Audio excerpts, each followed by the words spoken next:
Hey, hey, hey. Hey,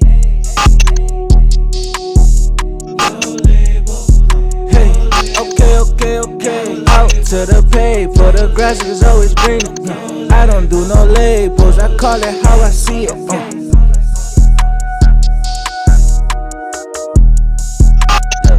Okay, out to the pay, for the grass is always greener. I don't do no labels, I call it how I see it.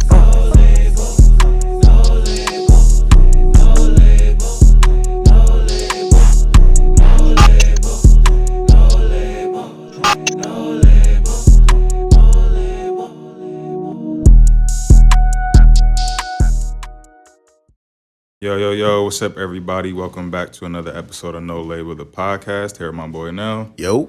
Special shout outs to everybody that's been subscribing on YouTube as normal, liking on Instagram, following, sharing, TikTok, Facebook, Twitter, podcast streaming platforms. Give us 5 stars, give us a good rating.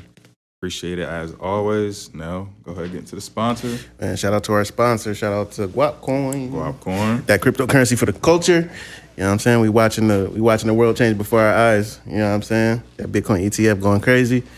Bitcoin about to hit all-time highs. You know what I'm saying? We're going to hit that 1K mark. We're going to do something crazy. 100K. What'd I say? 1K. Yeah, put 2 zeros on that. Yeah. My fault. Today we sitting down with the Shea Butter Queen. You know what I'm saying? Like, we had her earlier in our podcast journey. A couple seasons ago. And it was like that was one of our best interviews on YouTube. You know what I'm saying? And we made a joke, just like how our production got better. Everything was leveling up. Mm-hmm. And we're here now and we get to share our experience with an artist who's been on the come up just as much as us. You know what I'm saying?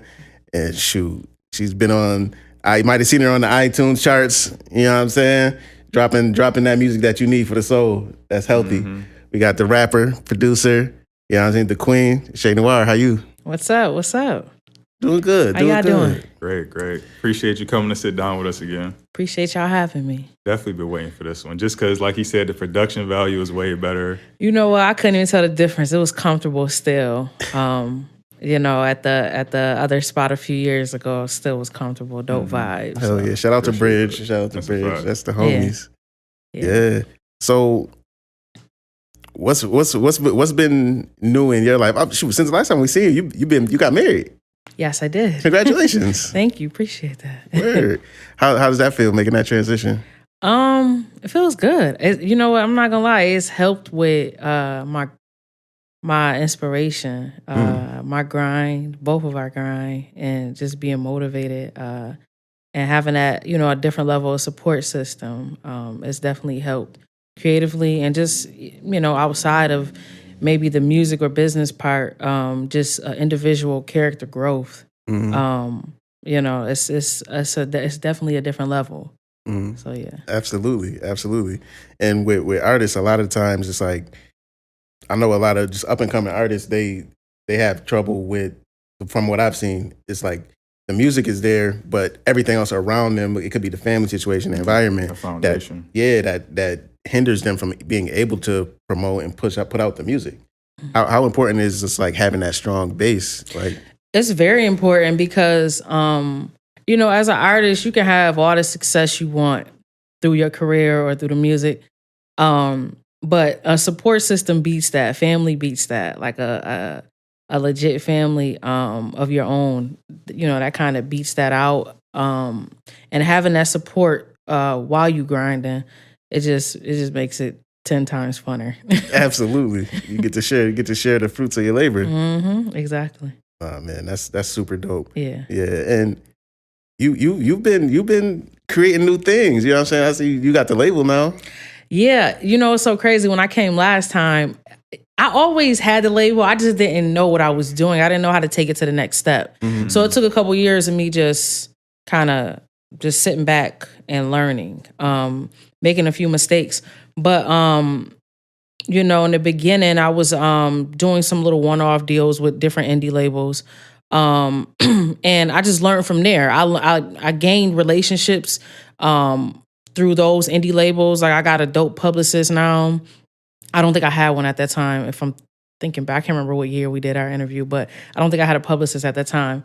But just growing, getting relationships, sitting back and learning, and I was able to fully launch it last year with putting out my first project under my label. So and under a nice distro label as well. So it just took some time with me learning and being confident that I could do it, that way. Do you have other artists signed to the label as well besides yourself? I don't have, see, this is the thing. Right now I'm in a position where I'm still gathering a lot of information and learning. So I'm not at the point where I am fully committing myself to any one artist. I'm giving people opportunities if I think you're talented enough. Jinx is a good example. I just dropped an album today or yesterday. Yeah, yesterday, where I fully produced it and put it out through my label. And I've been rocking with Jinx. I've been knowing Jinx for a while, like over a decade. His name was buzzing as a rapper in the Falls years ago. At least when I first moved to the Falls, I, had heard about him through the rap and stuff. So when I had got an opportunity, because me and him was working before, but, nothing was coming, buzzing off from it. So when I had finally got an opportunity, me and him just locked in and we did the first project and then we did this one. And it's just giving people platforms and giving opportunities, because that's what was given to me. I was never signed to anyone as an artist. I just was given opportunities and I took advantage. It's up to that individual to take advantage of that. But that's all I'm in a place is to just help anyone I see any potential in. No, and you would say you probably kind of learned that or got that from 38 Special, because you were affiliated with his label, but you weren't officially signed to them. No, I was never signed as an artist. And he's even came out and said that because there was a lot of confusion. We family. I rep Trust forever because I got I have a different level of respect because he did something that he didn't have to do. Because I think about even when I went around him, I wasn't sure if I wanted to, how I wanted to go about it. I just wanted to work. I remember when I went around Spesh, I had just started getting to the point where I had transitioned into taking music a little more serious. But I wasn't fully sold on it yet because I just thought it wasn't, I just was like, this is just kind of like a hobby for me. But just his eagerness, he was like, yo, listen, even if we don't get on no paperwork and nothing together, we're going to work. I got to get some work done with you. So I would say at the top of 2019, we locked fully in, and I just learned a lot being around him. So I was like, that's kind of how I want to work my label. I don't want the responsibility of being fully committed to artists because, people work ethic be all over the place. And it's never on the same level as mine because I didn't put so much work in. I done put a grind in, literally. So everybody not on that level, it's because it's not easy, and I understand it. But I'm not at that place where I can fully commit to that and babysit people. So that's why I just give people a platform and let them do what they please. No, yeah, that's real. No, that's 100. And it's that work you put in and just being able to develop that that business acumen. You know what I'm saying? It's key. And I feel like I've worked with artists and as far as managing type situations, but I always get frustrated because it's there's no way I should be working harder than you, and I can only work as hard as you work. Yeah. It's a very difficult thing. So with your business, with your label, are you managing yourself? Are you doing everything is going through you? Yeah, I remember I had a conversation with this guy when I was in New York one time. And this was some years ago. And I was like, I need a manager. I need a manager back. And he was like, why do you think you need a manager? He kind of picked my brain. He was like, it sounds like you just need an assistant. You don't really need a manager. If you want to take that step, it got to make sense. You know what I'm saying? Make it make sense. Especially if you're giving up a piece of, of everything you touch and nobody really, you bringing on people who ain't really help you get there. So, I think that's the biggest thing because I've talked to other artists and they were like, yeah, I need a manager. I'm like, nah, you probably don't even need that. You just probably need an assistant. And once you get to that level, if you're ready to take that next step, then go ahead. But make it, it got to make sense because the way the game is now and just how the industry works with just this independent resurgence, it's as long as you got a few people on your team that's sending certain emails out, it's a lot of it just comes down to clicking the right button at the right time. and you just staying in the studio, you loading up, and you dropping as much as you can, feeding your fan base. I just don't think it comes down to too much. Like maybe a decent booking agent, but for sure. a tool and something I learned. You get a booking agent because they charge a lot too. So you get a booking agent. You sacrifice for a couple years and then you build a relationship with those promoters. They'll bring you out and they'll just go directly through you. So now you ain't ever got to pay no middleman. But it's ways, like as an independent artist, I find every way I can to, keep my bottom line low as possible because all of this coming out of my pocket. So, absolutely. Once you get, once I really, that I took heed to that when he said that to me. So over the years, I kind of carried that with me. And I said, let me see if I can, how I can shake it with, putting out fully launching my label and, doing my thing like that. And I realized, that's all I need right now. I'm not at that point where I'm ready to take that next step and bring somebody on that type of level yet. Word.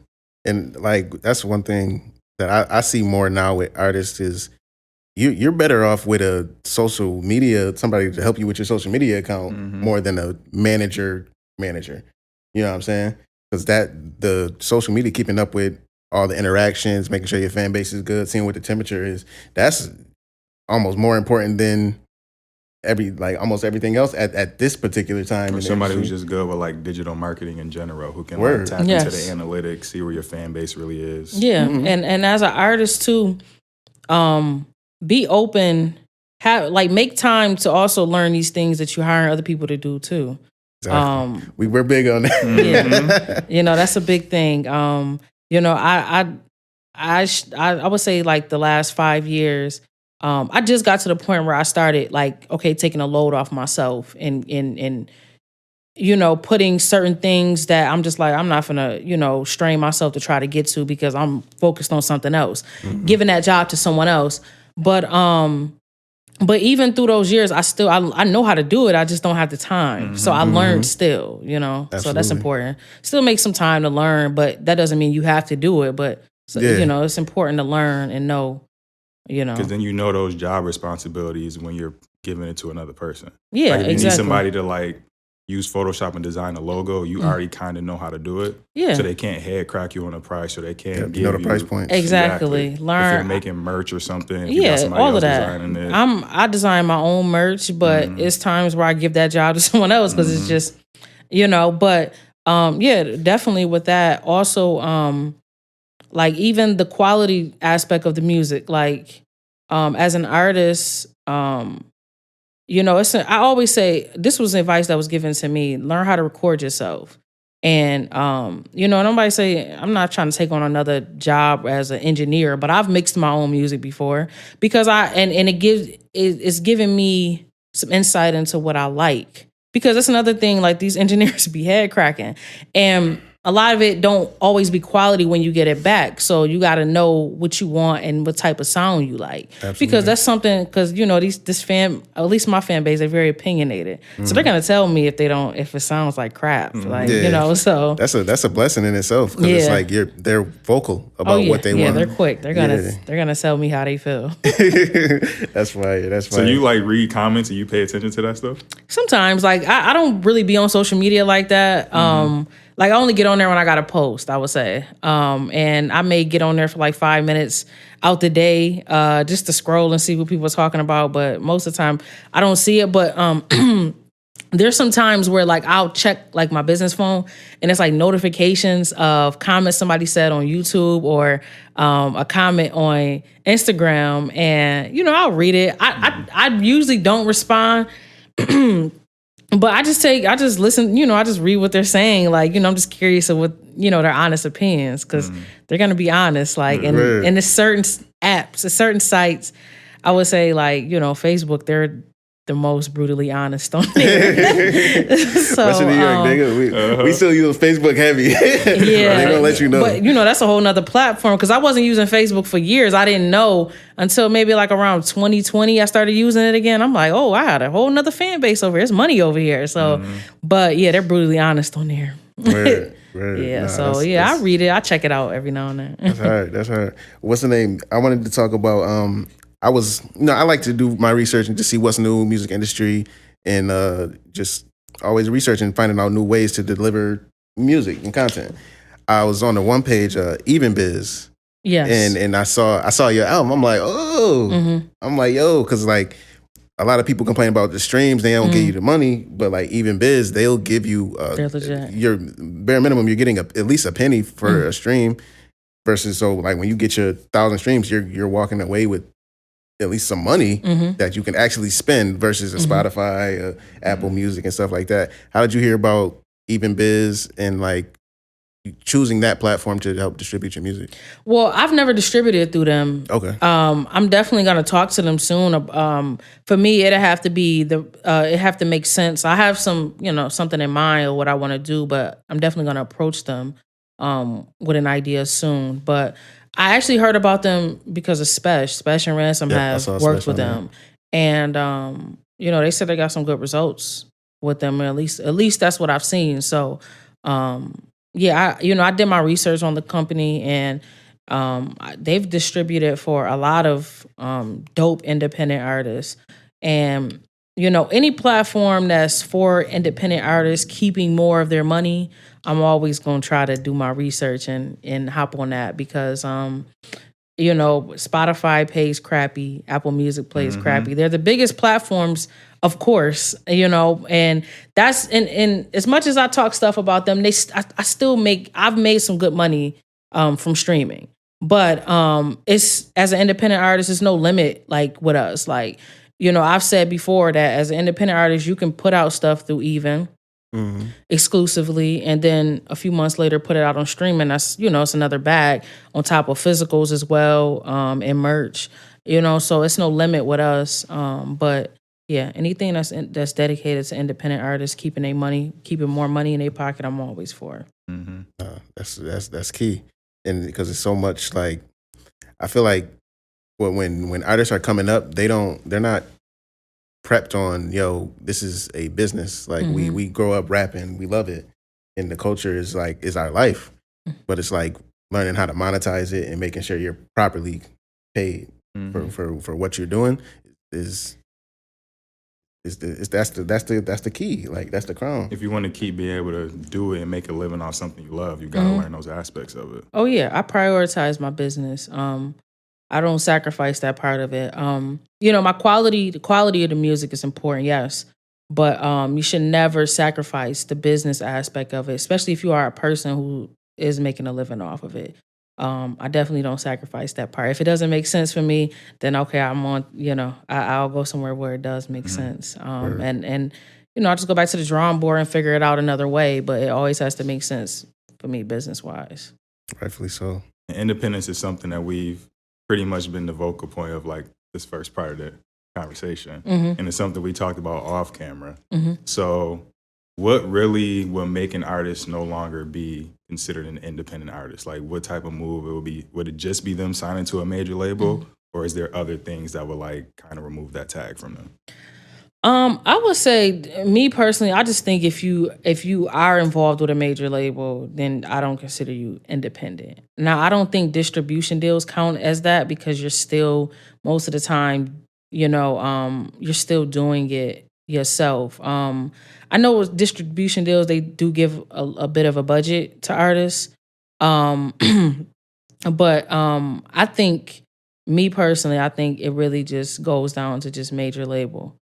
I'm not gonna sit here and say, oh, you can't be involved with any label at all, and you got to be doing all the hard work yourself. No, because I said it gets to a point in your career where it's like you got to pass that work on, a job on to someone else. Like a lot of times, distribution labels, they will give you a budget and they'll do a lot of the work that maybe you and your team were doing yourselves for years.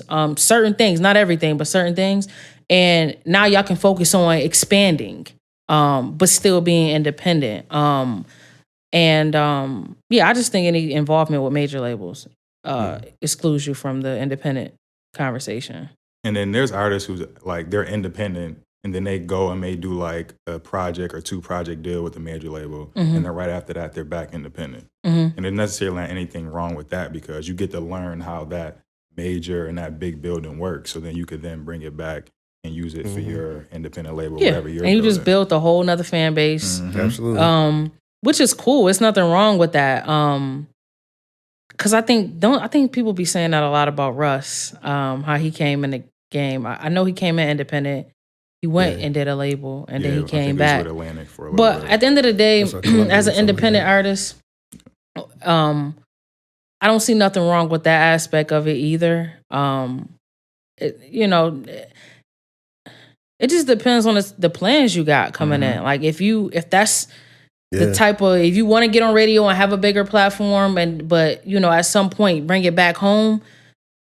I don't know. It just depends on what you want to do. Like me, I know what I want to do, so I'm not gonna take that route because I work too hard and I'm not giving up any ownership of.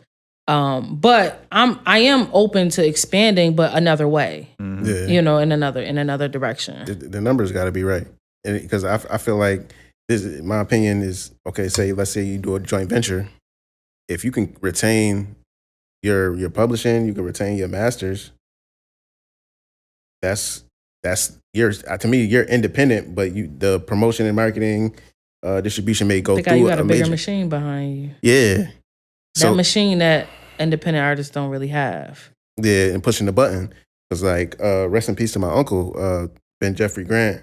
He was I can't remember the label he was working for, but he was putting me in on. He was responsible for calling the radio stations to make sure they play the records, and he was being able to let me know, like, hey, like regardless, if you want to get on this radio, it's gonna cost you. It's gonna cost you about $200,000. And it's like they won't say they ain't gonna say that, but but that's what it takes. And like most independent artists, you don't got $200K just so they could put it in rotation, just to get on the radio. Yeah, just to get on the radio. And it's like on top of it, who listens to the radio in our generation with all these streaming platforms, YouTube, like it's not required anymore. And so it's just like, even we just controlling the narrative around what's quote unquote major is like something that like we should definitely look at as just like it's creatives, people who want to be independent in their finances, because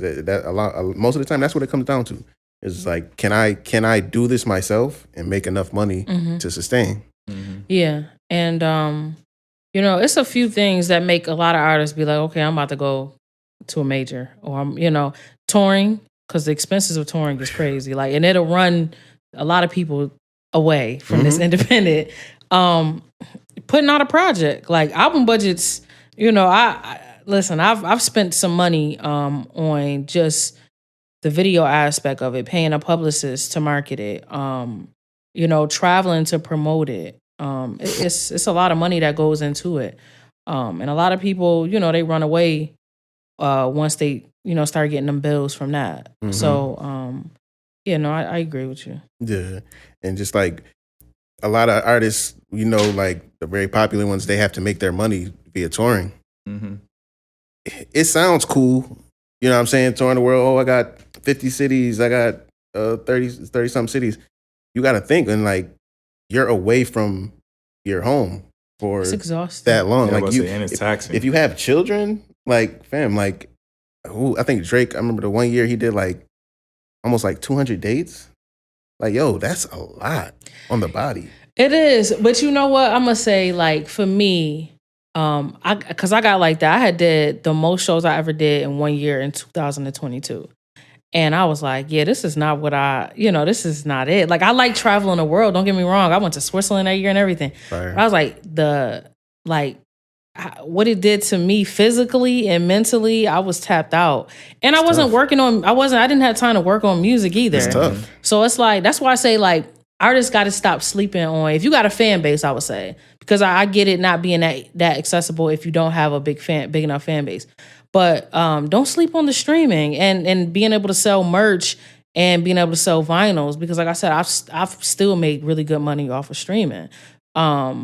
It just requires some promotion and you doing some online work, but it's ways to get around where you don't have to tour that much, like, to pay your bills. Right. Like, because touring, it does a lot. Like, I'm not really the biggest fan of traveling for shows. Absolutely. Yeah. A quick question about like the streaming, because like I see artists like The Weeknd made crazy numbers that one year. I want to say it's 2002, 2003, or 2022, 2023. he made like close to like 100 M's in streaming. But it was just like I'm thinking like how are you able to do that? And then there's some artists who aren't making anything off of their streams. I think Snoop Dogg said he made like 40,000. Like he has got over 1 billion streams or something like that, and he made maybe 40K. Weekend made 100 M's on streams. That's a lot of listeners. But that's I don't know if he made 100. Yeah, I look, but it was. I don't know why it something made that crazy. much off a stream. But it's like you know how like they post the pictures on Instagram and they'd be like, oh, this is the breakdown for artists on Spotify, YouTube, da da da.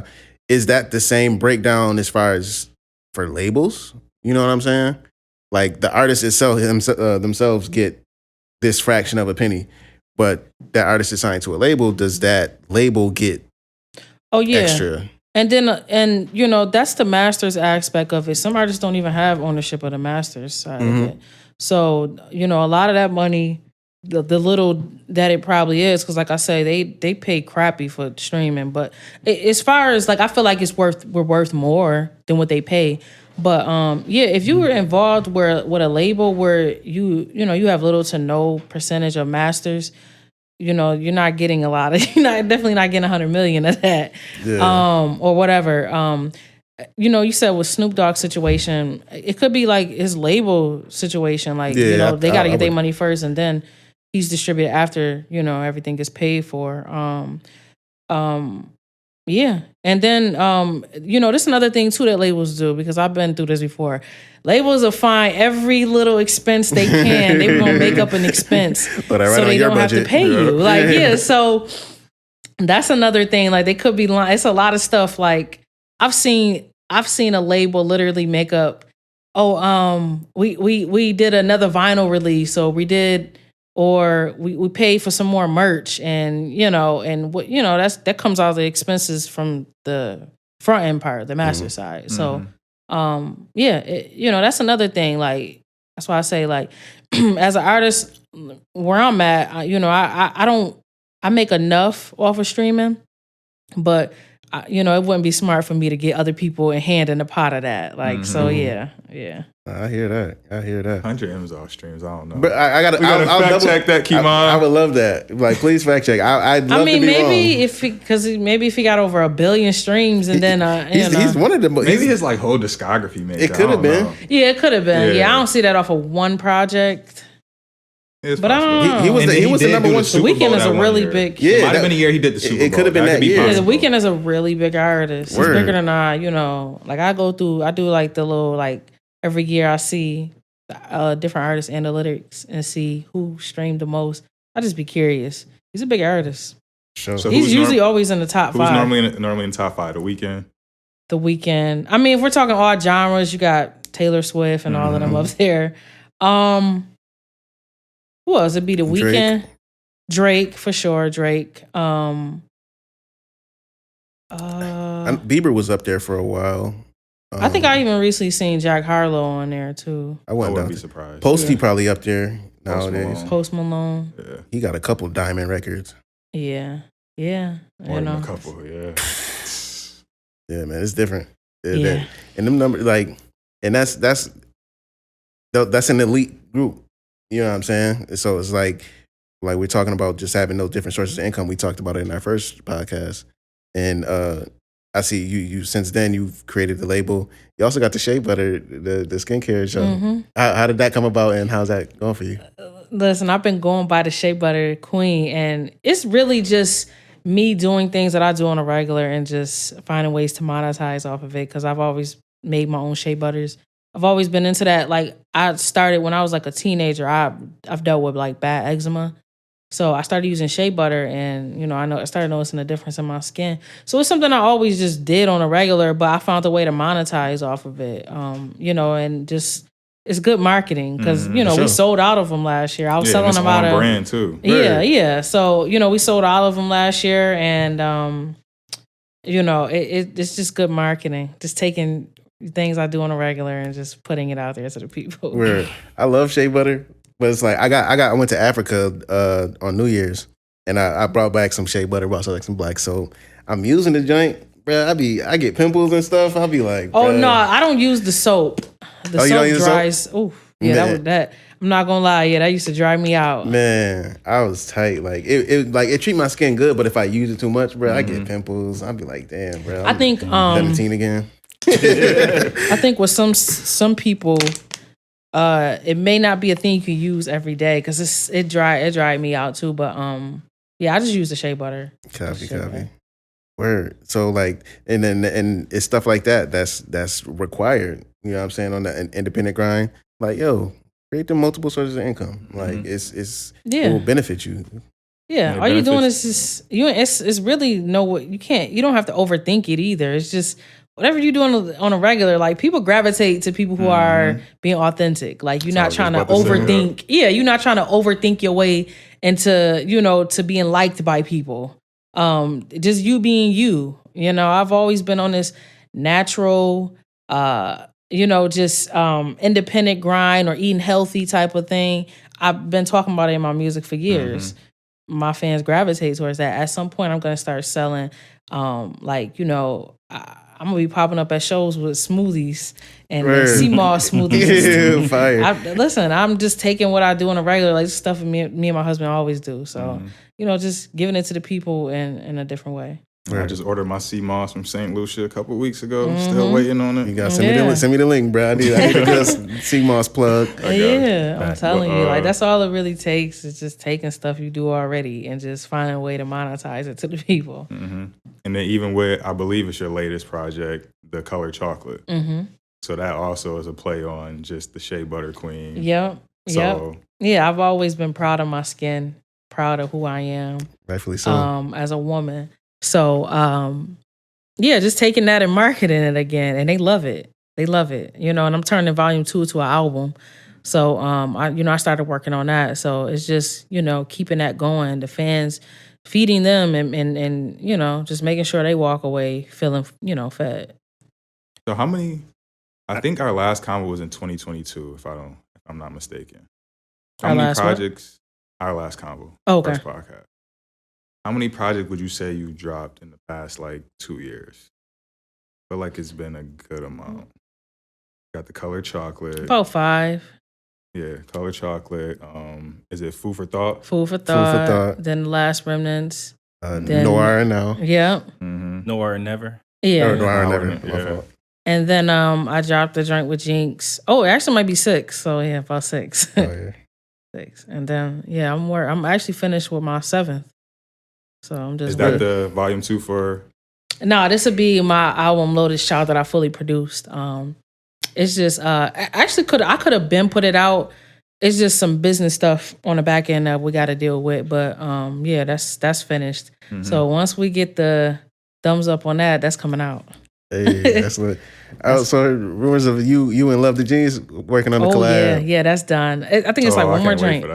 It's one more joint. That got to get finished up, but that's done. Yeah. That's gonna be fire. Was that 2024 release or? Yeah, it's gonna come out this year. Yeah, it's definitely coming out this year. Yeah, I look forward to hearing it and seeing it on the road. Yeah, it's a dope. It's a really dope album. We got some fire producers on there too, so it's dope. Yeah, I don't want to spoil. I heard of one producer that's gonna be. I don't want to beat the bag, but it was a song on the Color Chocolate that stood out to me, the Vanilla Skies. That's my favorite track, last track, right? Yeah, and it was just you said something. You was you said you had a gun to your back in the 7th grade. Oh, that was a different song. I said that, but was that okay? I'm my fault. Yeah, but yeah, can you describe that situation? So it was a situation where it wasn't nothing. Well, I mean, some people can look at it like, yeah, that is kind of threatening. But one of my friends, when I was going to a school in Buffalo, when I had moved back from Atlanta, and when I was in 7th grade, one of my friends brought a gun to school, and I came into homeroom, whatever the first class was, and his desk was behind mine, so I sat down. He tapped the gun on my back, and he was like, "Look what I got! Look what I got!"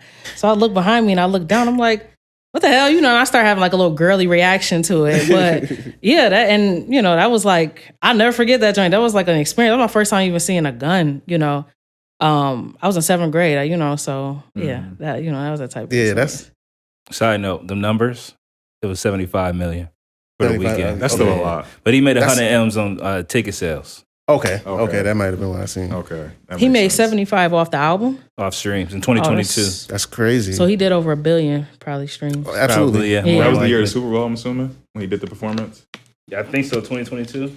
Yeah, I think Yeah, so. something like that. After Hours was the album. Yeah, title. yeah, that's Makes when I was sense. seeing it. But he came like 7th. I don't That's know. that's wild. Well, just back on that, just kind of like on your growing up. I'm a teacher now. I don't think I was a teacher when we talked. And we have a lot of my school is an alternative school. We have kids who from every district who like it's kind of like the last stop. Like no other school will take you. Mm-hmm. And I noticed that our wildest kids are from Niagara Falls. No, don't start it like that. Don't start it like that. Well, I'm bringing it around. Yeah. But keep out. We joke here about just that dynamic, and it's just like I wanted you to like just speak on just Niagara Falls and just like that type of that energy, because it's like not a lot of people have been there. They hear Niagara Falls, they think of the waterfall. But there's a city in America called Niagara Falls that's it's rough. Yeah, but you know what? I'm gonna say this because like that was me because I wasn't born in the Falls. Like that situation with I told you with the kid, my friend putting a gun to my back, that happened in Buffalo. I was going to school at a school that's in the Lakeville projects, so you can imagine like type of stuff that was going on there. But like that happened before I moved to the Falls. So when I came to the Falls, it was nothing I was scared of. And mind you, not saying in a bragging way because like this was a traumatic situation for me. And then even like right before I moved to the Falls, I had lost one of my friends to gun violence. Like she was a 14-year-old girl. So, I came to the Falls. I'm like, this ain't nothing for me. I've been through it all, like young. But I came to the Falls and it was like, I didn't even know it was like how it is because I used to only come to the Falls because I used to come on like every other weekend with my grandmother because she got married and moved to the Falls. And my only experience with the Falls was church. That was it. Like she had a church that that we grew up going to, like, but I was still living in Buffalo. So the only time I come here is to see the Falls and to go to church. So I didn't even know that it was actual people in schools within that city. Like, I didn't know. So when I started going to school there, I started getting exposed to things. I'm like, here. Like, I didn't even know Niagara it was Falls High like School? that. Yeah, Niagara Falls High School. Okay. The only high school. It's two. They got two high schools. They do? We do. Let's move forward. That was like kind of like my first experience, and I was like, I didn't even know it was like this. If it was schools, I thought it was like preppy white kids. I ain't gonna lie. So when I seen that, even just how, to be honest with you, like Niagara Falls.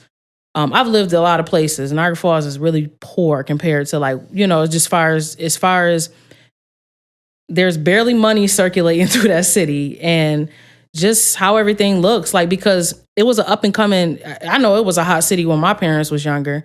They said they used to go to Niagara Falls. So to do anything fun. Now it's kind of like the opposite, but I didn't even know it was people that lived in the Falls or went to school and stuff like that for years. Yeah, so like when that. I moved here, I was shocked. I was very shocked. So I came in with an attitude like, man, I'm from Buffalo. Like I told you, y'all hear the stories of my music. Like that shit is real. Like so. Absolutely.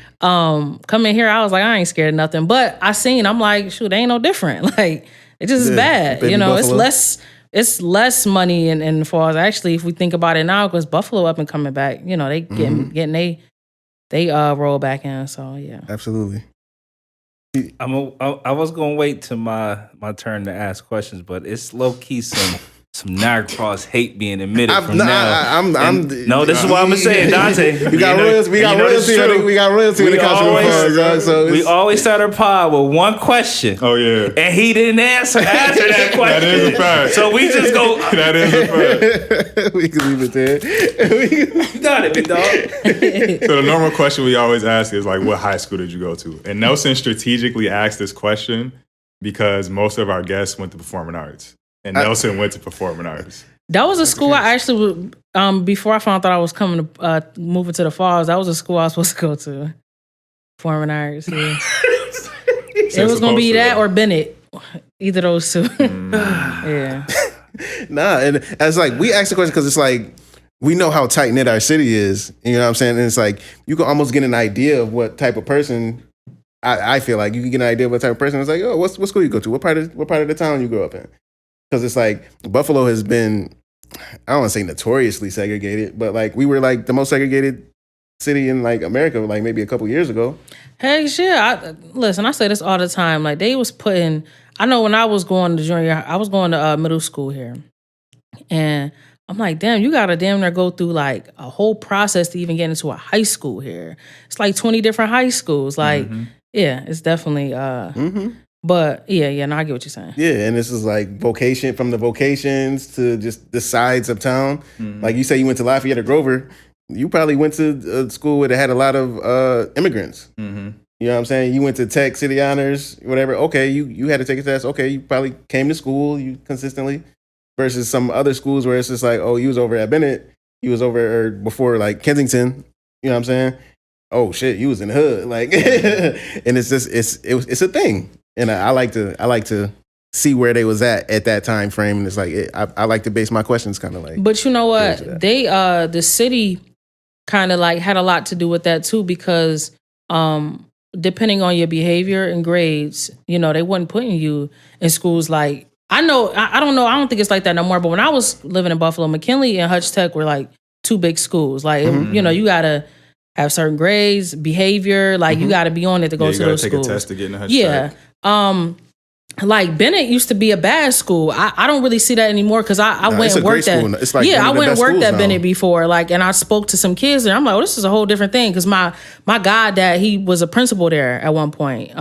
He's at the School of Technology now, but yeah, I'm like, Bennett used to be a bad school. Yo. I went there like a few years ago. I'm like, oh, this school didn't came up, like, because this used to be a bad school. So, you know, I don't know if they've gotten better with that, but yeah, they definitely had a lot to do with that, you know, segregated part where, like, you know, they put in certain kids in certain schools, and that's just kind of honestly making it worse. Yeah. McKinley had a rough year last year. Yeah, they had a shooting there and everything. Multiple shootings. I would have never heard nothing like that coming up. And it was like nah, that was never that. And then, Bennett state champs, all this stuff. Like I know University of Buffalo came in to Bennett, and a lot of that's when I noticed the shift. It's like UB made more of an impact on the high school level. I went and spoke to some kids at my God when he was teaching there before he got the principal position. They were some well-mannered kids. Like it was different. It's different. So I was like, that's really dope to see that though. Yeah, I love to see the growth. Absolutely. I just want to backtrack, get back into the album or the last project a little bit. So you brought up Vanilla Sky. I said that was my favorite track. But it's specifically because the way you ended the song in this one bar, I can't really remember exactly what the train of thought was, but pretty much you were asking these questions like as if you were speaking to your friends about like the music industry and life and just like Black culture in general. And you ended with they saying that you're thinking too deep about it. Is that something? That was a fire. Yeah. I mean, I know exactly. So is that something that you really deal with, like thinking on a higher like level, a higher consciousness to other people, and then they kind of like say you're bugging or thinking too deep about it? Oh yeah, hell yeah! I done got emotional, fell out with friends over that. But heck yeah, I you know I wouldn't say I'm an overthinker, but you know I just always think like if you present something to me, I want to know the why of the why. Like you know I'm thinking beyond. You know that's just me though. I've always been like that my whole life. So yeah, I've definitely had people like tell me, you're thinking too deep. It's not that deep. It's you know just it's just not that deep. So no, that's real because it's like even the title of the EP is The Color Chocolate. You know what I'm saying? We had on our last podcast, I posed a question for one of our segments. It was just like, is Black a good name or a good identity that we should run by? And it's just like because like I always say like my skin is not black, my hair is black. So it's like, why do we call ourselves this term when I mean, we didn't doesn't give ourselves properly, that. huh? Exactly, Yeah. exactly. You know what I'm saying? So it's just like we're letting other people control the narrative and identify us when our people have been here since forever. What was that name? Yeah. You know what I'm saying? Yeah. And if it's your identity, it shouldn't change. Like this is who I am, and this is what it is. But I got a segment where I'm going to talk about narratives. I don't want to dive too deep into it. Well, so with your music and how you present it and your brand, your together package, you present a different side that's not shown in hip hop at the moment. What's the importance of just like being able to balance that scale and just showing young girls that I can do it like this too. I can rap like this too. I can be creative like this. It doesn't necessarily have to be what you see on social media. And a lot of it is just me telling my story, the vulnerability. It's okay to be honest in your music. Excuse me. I've been through a lot. Like, you know, I didn't really start speaking about a lot of stuff I went through until I got music, because I didn't grow up in an environment, I would say, where it was okay. And probably most of us, you know, that come from that generation, where it's okay to talk about what's going on. You know, it was very cliche and not really looked at in a positive way, at least for me growing up, to speak about what's going on. Even if it is causing you pain, you find a way to get over it, laugh it out, or, you know, whatever the case is. So music for me saved me in a lot of ways, because it was the only way I felt like I could express what was going on. I got music that I had did when I was a teenager where I'm literally talking about a lot of stuff. And it was the only way I felt, you know, just a relief. Like I had a huge weight on my shoulder, and I felt for the first time, I probably was like 15, where I felt like, wow, I feel good. Like I'm writing, you know, and I'm getting some therapy. I'm writing, and then I'm getting a booth, and I'm rapping in front of a mic, and I'm talking about what I've been through and what I got going on, or how I feel, or who pissed me off today. You know, I'm talking about that. So the vulnerability side, like I've been through so much. I've never hid. You know, I remember when I first started really talking, getting personal, more recently in my music. And I remember I was like scared to put some music out. Like I got a song called Communion that was on my Food for Thought album. And I had to really fight to put that song out because it was just very personal. And I you know, it's another thing too, like most artists who are vulnerable is, you know, like I am in their music, sometimes you be a little worried about offending people. You know, but meaning offending like your loved ones or the people that are within the stories. Yeah, whoever I'm talking about. Like, you know, offending, because I'm not telling no lies. I'm speaking about something. But when you come from a background where it's not really like, it's not the norm. Yeah, it's not really normal to speak out about it.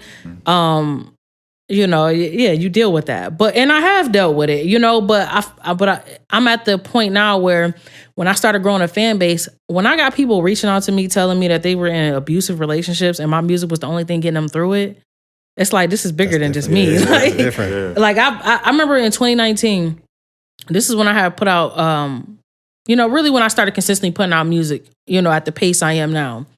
I had a fan tell me one time that, you know, he's, you know, been dealing with a lot of mental health issues, and he doesn't know, you know, he doesn't have the best support system through it. So it's made him suicidal. But he told me that me and Special Music was like the only thing that was really getting him through it. Because Special is another person, he's very vulnerable in his music. He got a lot of songs, like even before everybody knew who he was, where I was like, yo, this is some pain. Like, and, you know, I'm one of them people I can relate to pain because I've been going through it my whole life, you know, taking losses. You know, that's one thing I have conversations like that with my husband all the time, where I'm like, I get the aspect of wanting to have fun making music, but I never understand, because a lot of these artists that's doing that, they have a story. So I never understand why they don't tell their story as some aspect in their music. I don't think it'll hurt. I think that'll actually get more respect from your fan base that way. If Cardi B would tell like her story, a Cardi B biopic, be like crazy with an album to go with it. It'll be nuts. Most like I said, I get it. You know, whatever your lane is your lane.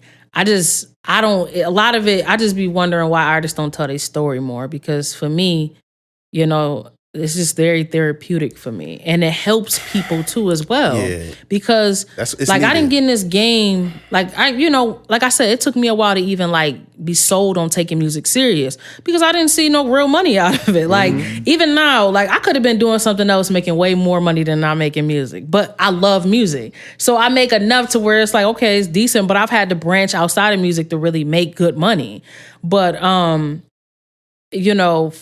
I don't know. I often wonder why, people don't tell it more, because like for me, like I came in with a message and I always want to leave with a message. And I hope, I only hope people who listen to it will be affected in a positive way by that message, and they able, because that's how I used to grow up listening to music. I had so much going on in my household and just things I had around me. My escape was through music, listening to music. I grew up listening to people like DMX and the Tupacs, and even when Meek Mill was coming up, like he had a different type of pain with his music, and the J. Cole's and all of them, like so yeah. And one thing we never got to thank you in person, but you had a part of our segment from our podcast on the album. On the Food for Thought album. I listened to it, like it was like 5 a.m. the one day when it first came out. I'm listening. I'm like, that's it. And you know what's so crazy? That video is like my most viewed, because I'm growing my YouTube channel. So like that's the most viewed video on my channel right now. Like, because the videographer put that piece of the interview in the video. So yeah. Oh yeah, that's dope. Definitely appreciate that. Yeah, of course. Being a part of your journey. No, we felt that. That's crazy. Like, yeah, I remember when I came, it was like the winter time. I was going through some shit around that time, but that was a fire interview. I remember that, because I was like, I ain't know what to expect coming into it, but that was a dope interview. That was like, we were interviewing for maybe like 2 years at that time. We were like a year and a half. Yeah, going on 2 years. Going on 2 years. Because it was a studio next to y'all. Because I remember I recorded in a studio that used to be next to there. Okay, yeah. Yep. And, that was the only, even to this day, that was the only interview I was, like, nervous for. Really? Yeah. It was like, I'm like, but that's how, like, highly I think of, like, your music and the message that you put out. You know what I'm saying? That, like, yeah. that's the real thing. It was just tapping in on what you said earlier about artists, women artists telling their story. I think it was I don't know the name of Yachty's podcast, but Sexy Red was on there, and she was Safe Space podcast, I believe. I believe it's Safe Space podcast, and she opened up about she had dealt with like abuse and sexual abuse in her in her life, and they grazed over, like they hurt her. And they kind of just like, oh yeah, no, they're not gonna talk about it. Yeah, but and it's just like, why is that so difficult to be able to provide that safe space to have those conversations, or even, I don't say put it into music, because you don't have to you're not required to share that, but it's just being able to, just as an artist, to just be able to express yourself and your truth. And I feel like you're limiting, at that point it was like, it limited her in that aspect. It's like, oh, we don't want to think about you in a real reality sense. We only want Sexy Red. Yeah, because the music is not really reality. Because that's, I mean, you got people now. I would say that's the negative thing about, like, that's the one negative thing I would say about music like that, is it's a lot of people who misinterpret that music and they try to, emulate that into a reality, but it'll never be a reality. But it does something to them mentally, like, you know what I'm saying? It fries some brain cells, because they think that that's a reality, and it's not. It's just a song, I think I know what you're talking about. I think I know what interview you're talking about. It also depends on what platform you're talking about this on, because most of those podcasts are not geared to talking about things like that, because they're catering to whatever their audience is, but that's all they care about. That's why I said the negative. That's another negative side about the industry, is it's such a money grab thing. they don't care about the reality of it, and how they do it is they want to market things that just isn't reality. That's what's and feed that to the masses, like you know what I'm saying, and then get them pumped up, and now that's all they want is a fantasy world. Yeah. So every artist has to come in that world giving a fantasy life. If you try to bring it in reality, it's not gonna, not in that world. See, the world I'm in, reality works. Absolutely. In that world, it doesn't. So they also didn't know like just how to respond to it. Because also, like we said, we're in this social media era. Yachty's a big artist, so really no matter what angle he took or how he responded, he might have gotten killed for it. So it was probably most comfortable for him and easier for him to kind of just like, okay, we hear what you're saying. Let's kind of brush over this and move on. I wonder what I just watched I think I seen a clip of it a while ago, but I wonder what motivated her to even say it, like how the conversation went before she said that. I think the question he posed was something I can't remember verbatim, but it was along the lines of what was like the most traumatic thing that's happened. Oh, well, you opened the door for that. Yeah. It was along those lines, like, but my thing is just like, as men, like, we have a job to like make. I personally feel like as men, we should be able to protect the women that are in our space. Mm-hmm.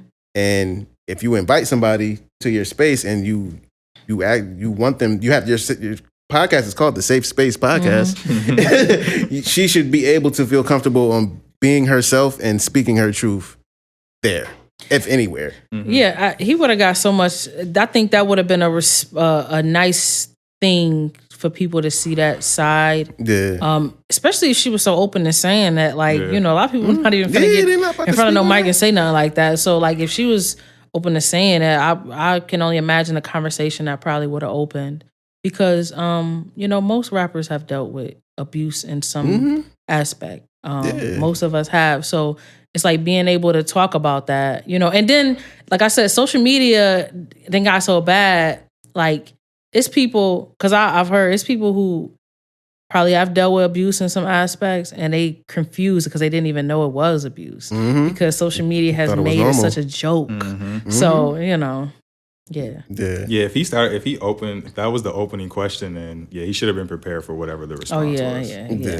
It's and I think like just as a podcast, as somebody who like podcasts and streamers are the new media, so it's like there is no that industry. Oh, you can't say this. You can't. Nobody is putting that cap on you, but you. You know what I'm saying? It goes heavy into the mentality of just like, do I want to be mainstream? Do I want to keep it safe and not speak on the real, or do I just want to be an entertainer? But see, my thing is, because like that's tricky, because all of that could be mainstream. Look at Kendrick and all of them. Like Kendrick talks about stuff like that in his music, and he's one of the biggest rappers. So it's like, that's why I say this is a conversation I have all the time. Like I talked about the end of Vanilla Skies, where I feel like it'd be a thing where they don't want women talking about it. That's what I feel like is a thing, because if you got rappers like that who can openly talk about that in their music and still be as big as they are, I think it's, it could be another situation with that. Absolutely. And it's so many things that's we limit ourselves. You know what I'm saying? And it's like we can't point the finger and blame somebody else for how we develop our culture. You know what I'm saying? Quote unquote, the culture has been is now a mainstream, like Black culture is mainstream. You know what I'm saying? Black culture is definitely mainstream. And it's like, it's what we make it. It's not everywhere. Like it's in sports. It's literally everywhere. Miami Heat guys like the culture, like Heat culture on their jerseys, and but even look at the freaking what was that, Kansas City doing the swag surf? That shit been out since I was in like high school. Okay, that was that's a classic within Black culture. Absolutely. But that's why I say, like, just how commercialized Black culture is, and we're allowing it to be nitpicked by people who weren't really involved in this. we who was I watching? It was Robert Smith, black billionaire dude, and he was talking about how we talk about how in order for black people in order to get to that next point, you have to at a certain point you have to gatekeep in the sense of this is what all the white companies is doing. Like they have their systems. They don't let you in purposefully because they don't want you to get those same benefits. But it's like our culture is so opening and welcome to any and everybody just taking a piece.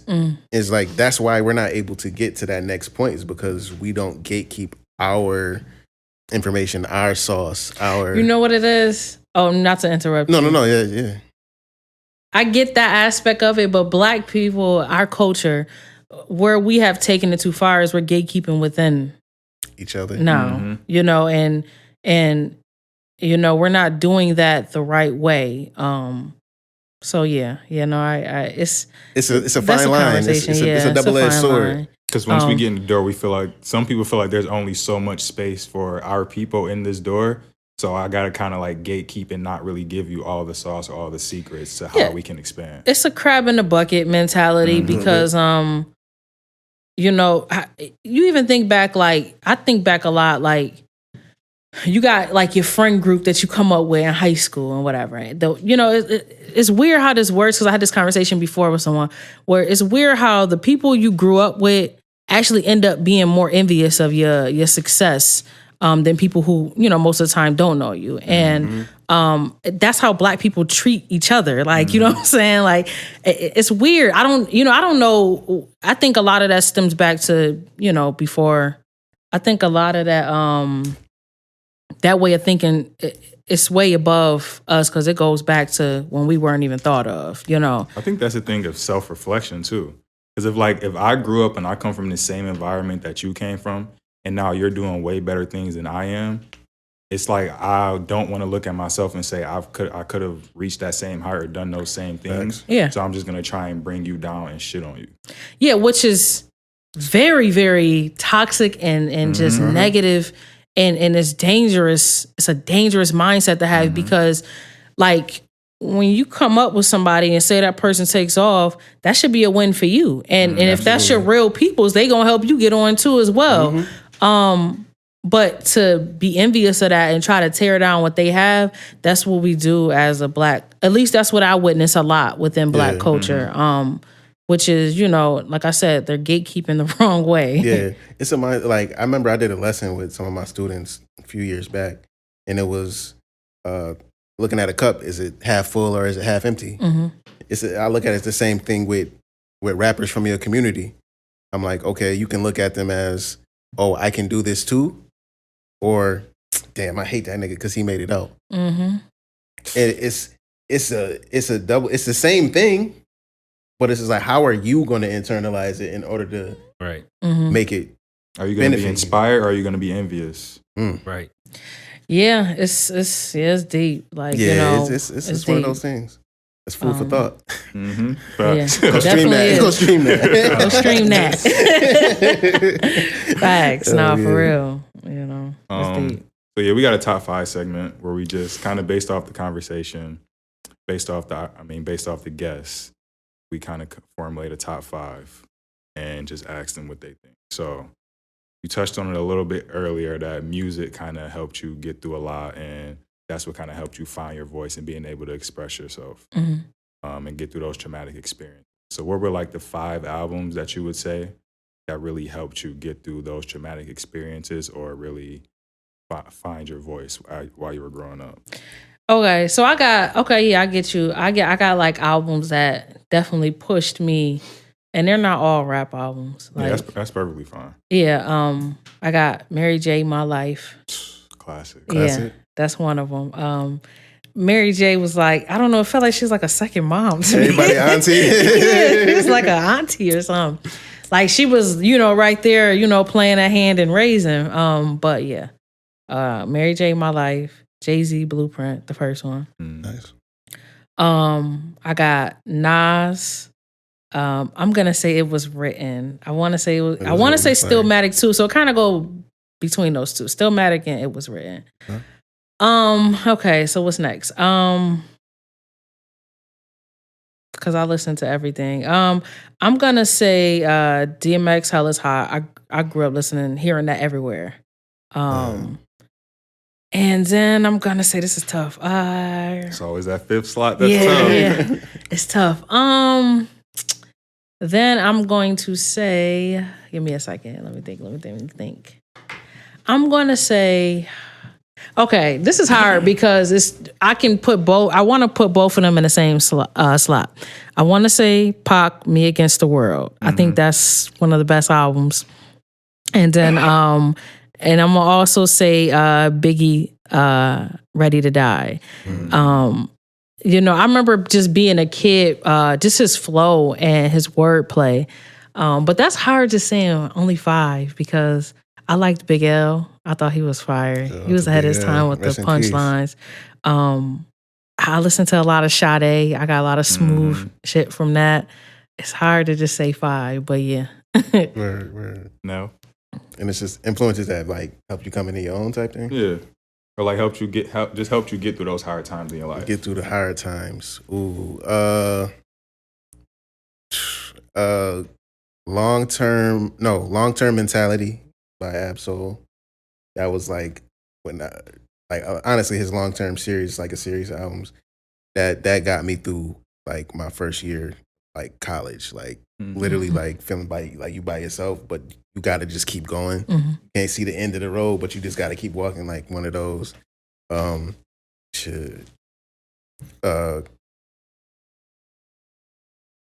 Nas, I'll probably say Illmatic, because that was just like, I'm just like, when the world is changing and like I could hear this and it reminds me. It reminds me of like what I come from and just like staying true to yourself.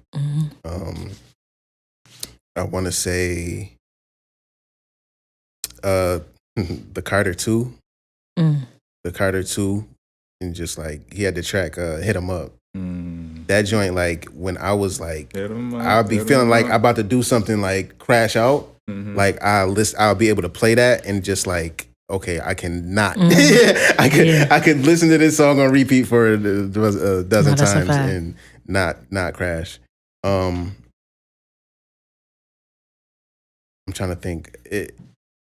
This one is not an album, but it's a song. Lil Wayne, World of Fantasy. Okay. It's like I can't remember who else is on the Tracy's features, but my brother has back surgery. He had back surgery. The operation was supposed to take like 8 hours. That joint took like 16. They had complications and shit. Like we all just sitting in there like, ain't know if he was gonna be able to come out alive type shit. I listened to that song for like 10 hours. I listened to that song for 10 hours straight. Like, and that got me, that helped me get me through. One more. I would say Lauryn Hill. I could say Lauryn Hill, the live joint.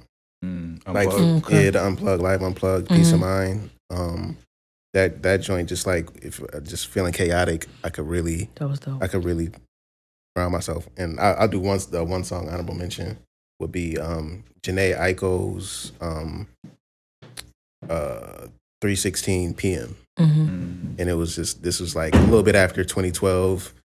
Like my life was kind of just like in a wild space, and that helped me like it'll be okay. Like, you know what I'm saying? Like it's not over. We got more shit to do. That's a dope list. Thank you. I would go Kanye, College Dropout. Yeah, I did not mention that. What the heck am I thinking? Kanye, College Dropout for sure. J. Cole, just as Truly Yours series in general, those EPs, I'm not just going to say one. Those are dope. Damn. Like songs like 3 Wishes, Tears for ODB, Cousins. Well, I might have to redo my list. I forgot about them joints. But it's another one I forgot. Sade, Diamond Life. Yep, that's one of mine. Because Sade is an artist that I listen to when I'm like, my temper starts to flare and like, you about to make those rage moments or rage decisions. even like since high school, I would play that album and it would kind of like calm me down or process things. Yeah. It definitely helped me not crash out a lot of times. That's 3. I say Nipsey Crenshaw because it helped just change my mentality in terms of just life and business and just wanting more for yourself in general. That's a fact. 5th. The 5th spot is the toughest. Always. I'm going to say, got me through tough. I'm going to say Meek Mill Championships. Okay. That's real. Yeah. Meek Mill Championships. Because he went through a lot, and then he dropped that album, which was like, kind of like make or break for his career after getting out of jail. I was going through a lot at the time just with family stuff, and like Meek has always been motivation for me when it came to like playing basketball and sports. So I think I was like going into like an important year of sports or whatever. Definitely Meek. And he's one of my favorite artists, so I had to put Meek. That's dope. That's a fire list. And don't judge my list. Hey, no judgment zone. It's your list, brother. So the first album I thought about was the first Chris Brown album. I was in middle school. Okay. So I'm thinking of like, younger shit. But anything that's J. Cole that's still on SoundCloud, so like Friday Night Lights, all them other EPs. Warm Up. Yeah. I forgot about the warm up. Fabulous Soul Tape 1 and 2. Yeah. Solid. Good ones. The last 2 is Good Kid, Mad City. I was going to say that when he was done. Good Kid I was like, I got to too, add that in there too. And my last one is T.I., the King album. The King album was dope. Classic. I was a huge T.I. fan. That's a good list. Yeah, I forgot. I was gonna mention that too when y'all was done. Good Kid, Mad City, because I was in a little hoopty when that came out, and I went and bought the CD and I played that thing out, and I definitely was inspired by that album in a lot of ways. So yeah, that's a good list. Sing About I forgot Me and all them what's joints the on name? there. I forgot College Dropout. That's the album that inspired me to produce. I don't know how the hell I forgot that. Word, that's tough. Yeah. Word. Third Eye. So we also have a Third Eye segment where we talk about just anything spiritual, conscious, like little theories, like what do you think? And this one I wanted to talk about narrative. I went to I'm speaking on this I talk about like psychedelics and stuff to help just like expand your mind and stuff like that. And I went to Detroit and I talked to one of my trainers, and we were talking about the world and where it's at right now, and it's never been this bad. And we were talking about like white supremacy, and somehow we got onto the topic of narrative. And I always look at like white supremacy is literally a narrative. It's a fairy tale in the sense of I always reduce it down to the basic step is if you go to science, big B, little b, recessive and dominant genes, it's like dominant is dark hair, dark eyes, recessive is blonde hair, blue eyes. But they told you a story that white is supreme. And it's just like, fundamentally, it's not possible. So it's like with the narratives, we see narratives all day, every day, especially in our history. A lot of the time has been fabricated, but it's able to be spoken truthfully through music. And just when it comes to narrative and music, you think it expands? Oh my bad. Go. You think it expands outside of music? As far as narrative? Yeah. Oh, absolutely. Like, and it goes into spirituality and just religions. And like, I recently saw the Dune 2, the movie. The movie came out, and they played on that, on just like narratives and being able to control people with this story that they tell.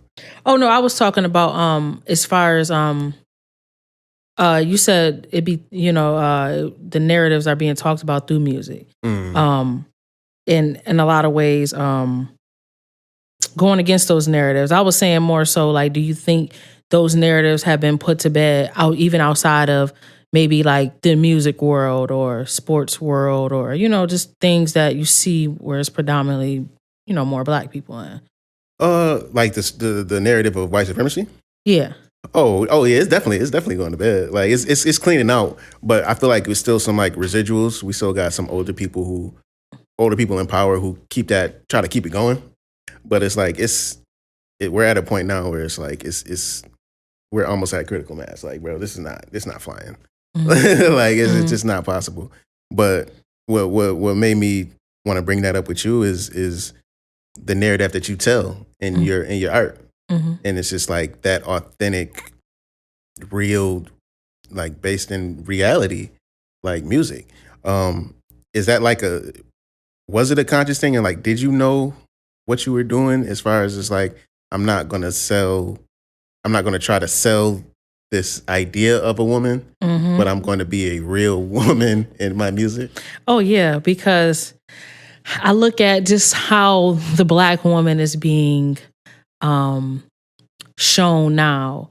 It's like a caricature. And you can tell this is the theory and the idea of maybe what a white man sees as what he sees a Black woman as. And it's disgusting because it's definitely not the reality of it. And for me, it was a huge disparity with women like myself and women who are in that lane. I came in just wanting to be myself, but I'm gonna be honest. I didn't think that this is a lot of reason what took me so long to really take music serious, because I was like, there's no way a woman that looks like myself is going to be able to have a fan base, because it's just not what's being seen and being shown.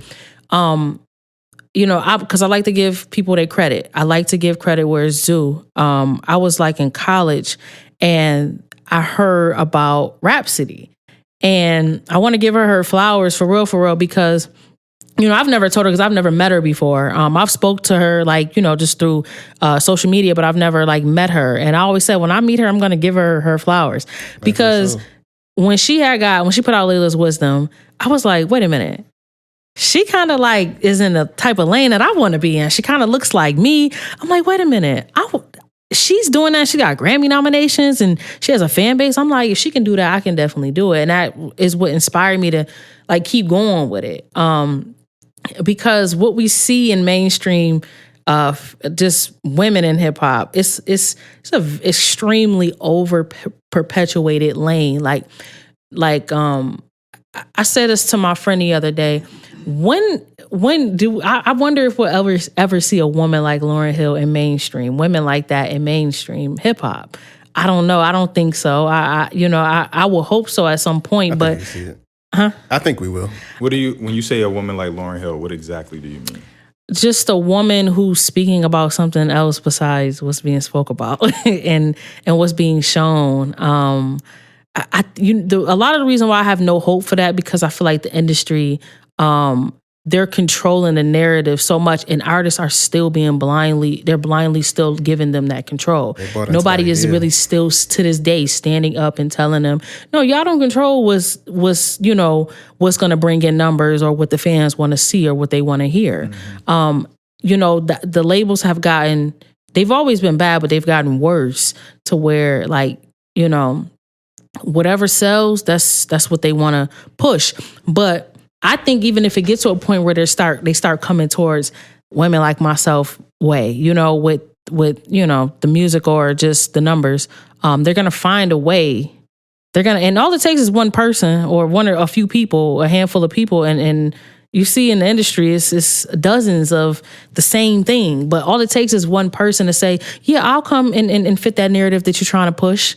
That's all it takes. They got the bigger machine, so they're always going to win. And that's how I look at labels. I don't have too much hope for the industry in that aspect. Yeah. Because you still got people that's going to follow that train and be like, yeah, I'll come be the narrative. It's I don't want to mention nobody's name, but there's a female rapper. She's very big, very popular, but she's even said in interviews that the image that she has is not really how she is.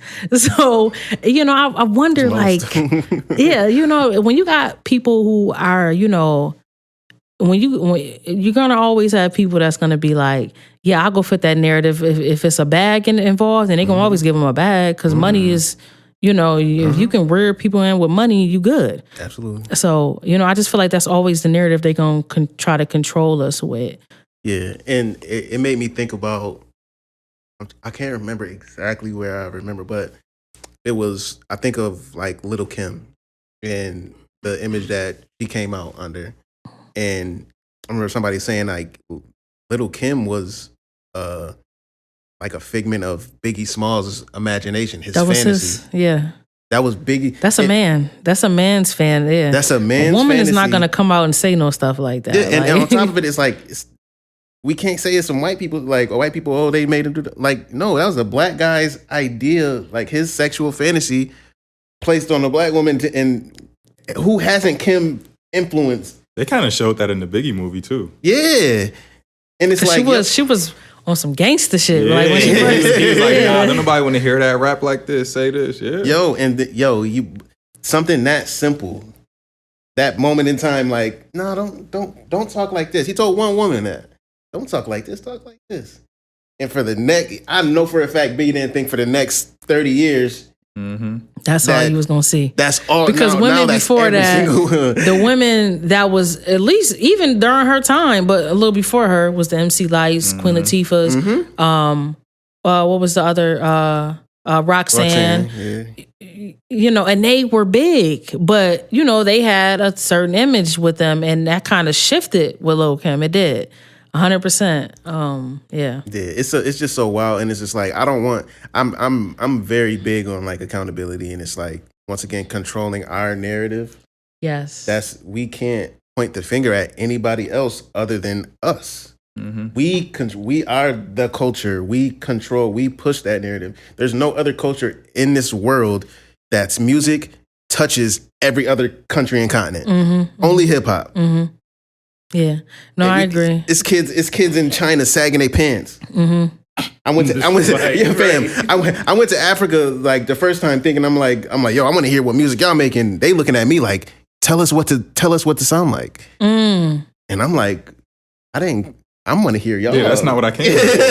I want to hear crazy. Y'all. Like they still listen to Tupac like on the radio. Yeah, that's you know what crazy. I mean? Wow. Nah, you right though, like because like even when I went to Switzerland, like it's literally like whatever's going on here, they're trying to get on that wave too as well. Mm-hmm. Because I was shocked. I thought it was gonna be very different. But you're right. Like it's deep. But the lack of accountability, yes, I agree with, because like even let's take women out of it. Let's talk about the overly perpetuated image of a black man being a gangster and a killer and a drug dealer. You know, we have contributed to that as a black people because you got women who will call a man weak if he's anything other than that, or even men. Like, you know, I hear all the time, or at least I heard a few times in interviews. I think I seen an interview with who was it? What Drake talked about how when he came out, you know, he was like the emotional guy, but you know, he got, you know, kind of like ridiculed in the beginning. Like I remember people was like, I don't want to hear that emotional, you know, they want to hear that. Like I seen Jim Jones and them talk about how J. Cole, he had approached them and they, you know, he was trying to get signed by them, and they, you know, said that they didn't even know what to do with him. And I'm like, well, he's talented. Like the man can rap his ass off. I think a lot of that had to do with the image he had. He wasn't, you know, the image that was being pushed. Like, you know, that image is always, I don't think it's ever going to go anywhere in hip hop, because I feel like that image is what made hip hop commercialized. And I'm not saying it in a positive way. I'm saying it in a way where it did a lot of damage, irreversible damage on our culture. Because you got rappers that send interviews and act like hip hop is not influencing people to do things like that. So we definitely have to start taking more accountability for what's going on in this right now. Without a doubt. And just last bit to close up the segment, with these narratives, a lot of artists create these images. Like they'll talk about all the money, cars, clothes, jewelry, and it's something that they never had. And they're saying it trying to like almost like to speak it into existence type of thing. What's the line between like an artist being like trying to speak it into existence and an artist being delusional? I say don't even talk about it if you ain't got it, because I would say one thing about this music stuff, it is powerful. you get on this track and you say something and you release it to the world, it's out there forever. I don't care if you delete it, it's going to be out there forever. It's a lot of rappers that I wouldn't even open the door for that, because and the next thing you're going to start talking about is you out here selling, you out here doing this and doing that, making certain moves, and you ain't doing that. And then now you done opened the door for you to get, you just never know, like what may come, you saying certain things in records. I just say, just talk about your life. Like it's a lane for everybody. Like, I don't care if you play bingo every Friday. Talk about going to bingo. I guarantee some people going to That's how, listen, gonna go off at the bingo night. That's how open it is. It's an open lane for everyone. I don't get in that business of talking about shit that you ain't doing, like, because you opening yourself, you opening the door, and I know words are powerful. Like, I done said things on tracks, and I'm like, oh shoot, like, you know what I'm saying? I remember Tupac talked about. He said in an interview, he was like, I didn't get a record until he made a record. But Tupac was talking about stuff he wasn't doing at the time. So it's like, at some point, it started happening to him when he was talking about. That self-fulfilling prophecy. Like, yeah, Nas talk about that all the time. It's like power in your words. What did he say? Energy you put out is the energy you receive. What song is that? I think it may be Ain't Hard to Tell, but he be like, today my daughter, my strength, my son will be the resurrection. So, but in the order he said it, he had a daughter first, and then he ended up having a son. And he looked back. He did an interview. He looked back on it. He was like, "Yo, I kind of spoke that." Yeah. And like I always, even when I used to study Tupac heavy, and his interviews, and he would talk. He would also talk about like death so much. Him and Biggie, and it like you almost like brought that to you. They did in a way, because like. Nipsey, another one too. Like, I listen to a lot of Nipsey, but Nipsey definitely talked that. He talked that type of talk, and you could just kind of feel it. Like, some artists, they just bring that energy to them. And listen, I get it, because like, I'm gonna say this, like, a lot of artists, like, be grateful that you got to a position where you can, right your wrong, and you can see, okay, listen, now maybe I don't need to talk like this in records no more. Because I get it, like, you may be in a bad place when you're making those records, and that happens. Like, I remember Jay-Z said in Blueprint on the intro, he's like, I'm just telling y'all how I feel at the moment. It may not be right, it may be right or wrong, but I'm just telling you how I feel right now. I've said some stuff in my records, and I'm like, I'm blessed that I'm able to take a lot of things back, but I said it out of anger. I may have been depressed when I said it. So I get that aspect of it, but it's like a line you got to draw with that, because words are so powerful. It's that karma is cause and effect. Like, it'll come in some way, shape, form. It's deep. I think one thing with Jay-Z, like you mentioned that with Jay-Z, I thought one of the super like smart things he did, just on like artistically and like on a spiritual sense, is like the first track on 444 was Kill Jay-Z. He's like, no, I have to kill this caricature, this idea of, just so I can get rid of all the dope and all the BS that comes with it. No, I'll kill that character. Yeah, he don't even like to perform certain songs no more, because, and I get that. Like, I have older songs that I made when I was coming up, but I know where I was at when I was making those songs, but I don't like performing them. I don't even like listening to them, because I just know where I was at when I was making them, and that happens. And it's a spiritual concept to this, like the law of neutralization, where it's just like I can balance the scales before it come back and bite me. And I see it with some of the biggest artists. I seen Jay-Z do it. Kendrick did it in the Loyalty video, where he like kills himself. And then there's who else did it? The Weeknd did it. In one of his videos, he did the same thing, like rebranding. And I feel like that's J. Cole too. Some people it catches up to, because Triple X, XXX Tentacion, the last video he had that was released after he passed, he was killing his old self. He didn't, and he passed before the video came out. I think if he would have been able to like survive until that video came out, I think he would have been able to live.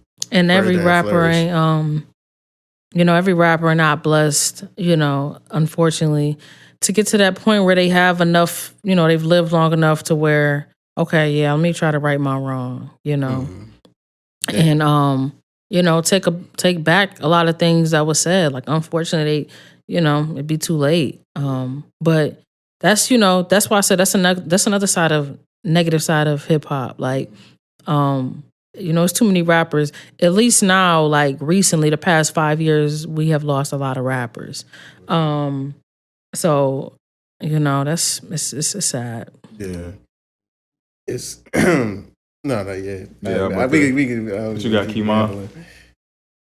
So I just got like 3, and my first one is really about something that we talked about earlier, where we were talking about people being envious, like when you start to like climb the ladder and whatnot. And I guess I really just want to ask, like, after you started getting your notoriety, did you start to notice the people around you starting to change, or like the energy shifting in certain rooms that wasn't always, Yeah, for sure. No, like I've had people, they probably didn't think I was paying attention when they said it, like, but I had a particular person say something to me where like they said something on the lines of they didn't think I would still be friends with them because I had got some success. And, I'm like, well, why would you feel that way? But, and then even with my family, I've had family like try to like, it's weird. Like they'll treat me like, they've known me my whole life and they treat me like I'm a celebrity, or just it's just weird energy. Like when I'm around them, like, and yeah, that's something, a negative aspect that come from it. But I think that's what. You think, how much does money got to do with that? Because we talked earlier in the conversation about you having independent deals for certain projects, right? And that comes with like a whatever bag and stuff like that. I really want to ask like what steps it takes to get to that point. But before that, I want to say like now that like family and stuff kind of know, okay, she getting a little buzz. She might be getting a little, more than likely she's getting some money. Like, does that ever come up more often now? Because you done did so much work? With the money? Yeah. Like, do people be randomly calling you, be like, yo? Hell yeah.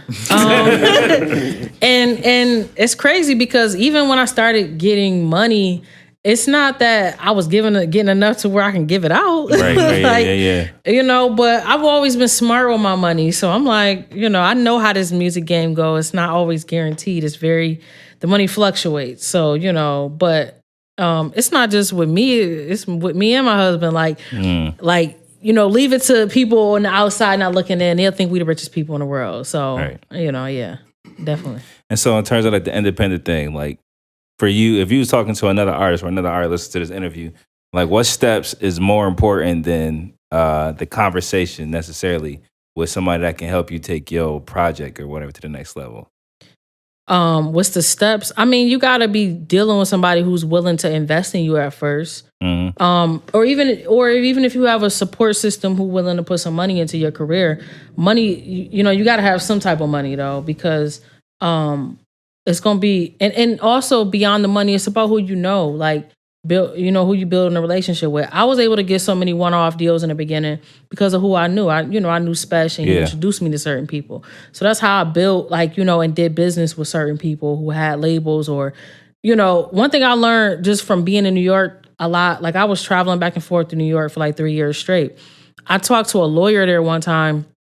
He had a barbecue. I went to his barbecue, and I was talking to a lawyer, and we were sitting at the table, and he was like, "Yeah, a lot of rich people, they invest in a lot of things outside of maybe just real estate."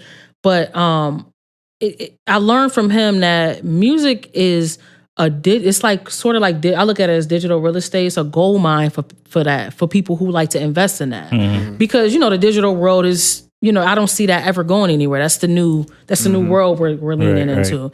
But he was saying like, a lot of rich people invest in catalogs. There's people who never even made music in their life that have invested in catalog. I've seen it for myself. Like there's plenty of indie labels in New York that are ran by men or people in general who have never made a music record in their life. They just have money and they're just like, I don't know what to do with this money, so I'm going to invest in a catalog, and they're building equity off of that. Yes. So it's a website that you can actually buy catalogs off of. Like, it's like stocks, but it's what, catalogs or whatever.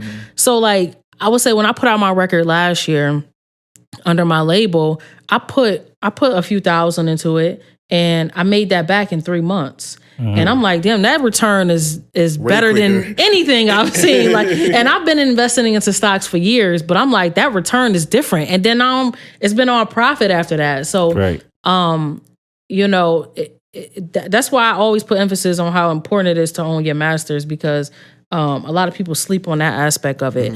But that's how I learned. It's really just about who you know, and then you having somebody that can invest in you. You learning, getting around people who know what they're doing in this industry, and just learning from them. You know, be willing to sacrifice too. You got to sacrifice a lot of time.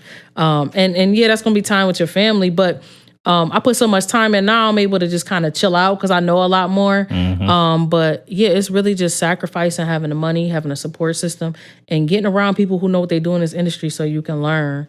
And then, you know, taking that step. My last question. If there was like a person who wasn't a fan but watched the interview and just became a fan, what 3 CHE NOIR projects do you recommend them to listen to in order to get to know you a little bit more personal? That's a great question. So I got As God Intended, I got Food for Thought, and I got After 12. Those 3 projects. That's crazy. Were staples. Okay. And those 3 projects, you can get to know who I am. Has somebody asked you that before? Because you had those just ready, those 3. No, nobody asked me that before, but I would say a fan. Sometimes I get on Twitter and it'd be like some people on Twitter that'd be like, I'm trying to get into CHE NOIR. What's the first project I should listen to? And I'll see like a whole thread of like my fans sending them the project. So yeah. That's crazy because my go-to is just my personal favorite is Thrill of the Hunt 2.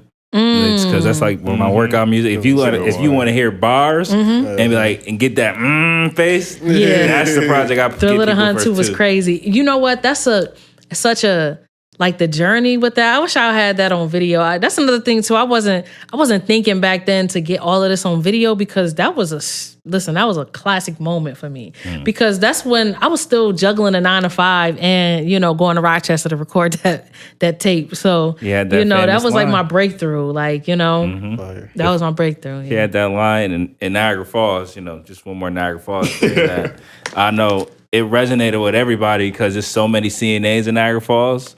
So it was a song in there where she was like the first woman in my family who ain't trying to be a CNA. Facts. And I went to school with her and some our family no family. So when she said that and the music behind, I was like, oh no, she's on to something.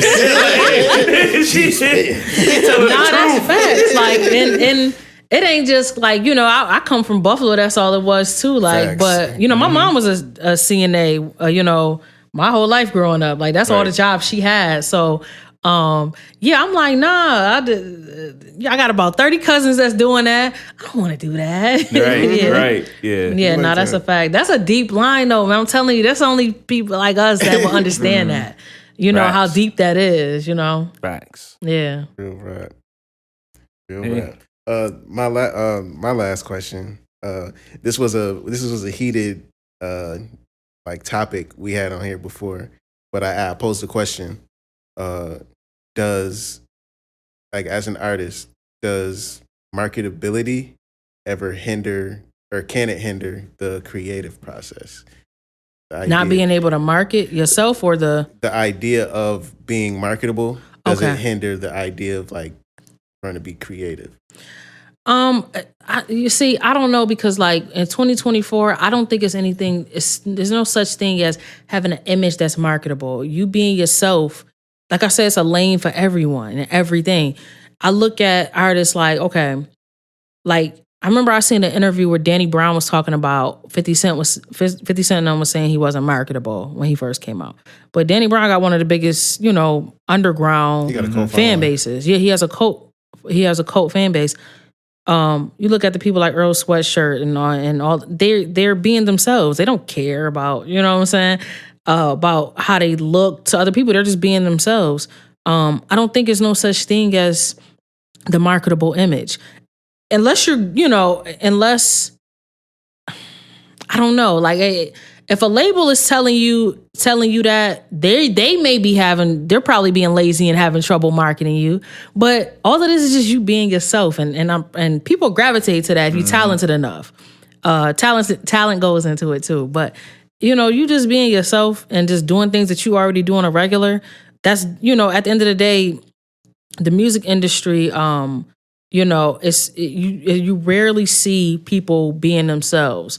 So you being genuine and true to yourself, that's gonna attract people. So I don't know about like, I think when people get when people get in that aspect and they're allowing it to affect their creativity, I think they overthinking it too much. I agree. And I say, like, when you be yourself, subconsciously, you're giving other people permission to do the same thing. Mm-hmm. Yes, like I don't know. It could be just something as simple as the way you wear your hair. You probably wear that on a regular, and then you'll start seeing girls wearing that. Like that's how at least that's how I've seen it work. I've talked to artists who have been signed to big labels and big artists, and they're like, yeah, just I literally didn't mean for people. Like even the Shea Butter Queen thing, like. I said that as a filler in a song, and when I was at the studio, I came to the studio the next day, and they all started calling me Shea Butter Queen. So that's how I started going with that name. I swear that's how it happened. I said it on Thriller the Hunt 2. I went to Rochester to go to the studio the next day, and I came and it's like, Shea Butter Queen, what's up? And I was like, what? It was like, yeah, Shea Butter Queen. And that's why I started calling myself that, because it just stuck.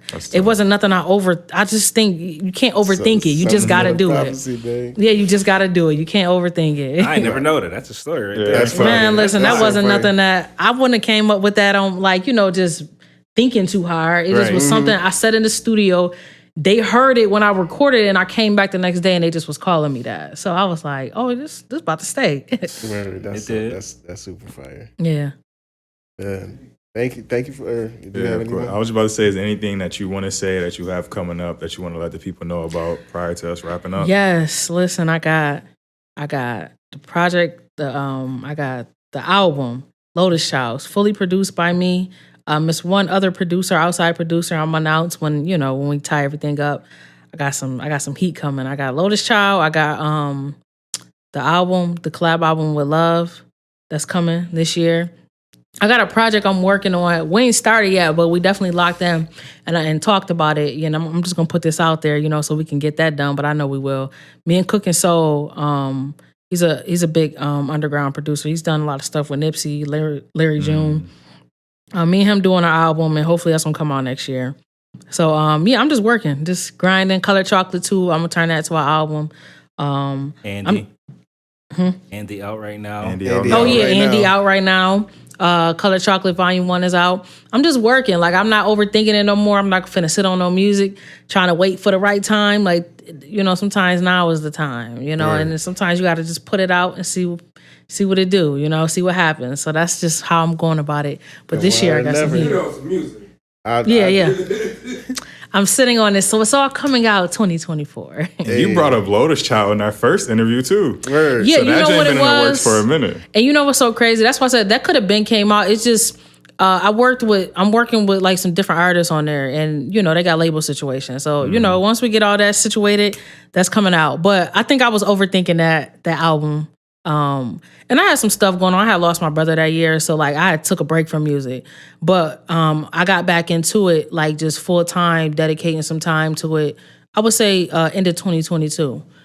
So I just been producing, and I locked in. I finished it. It's just a waiting process, but that's gonna come out. That's gonna be lit. Looking forward to it. Yeah. Door is always open for you. Of course. I appreciate y'all having me. Of course. Appreciate you as well. No Label the Pod. We out. Peace.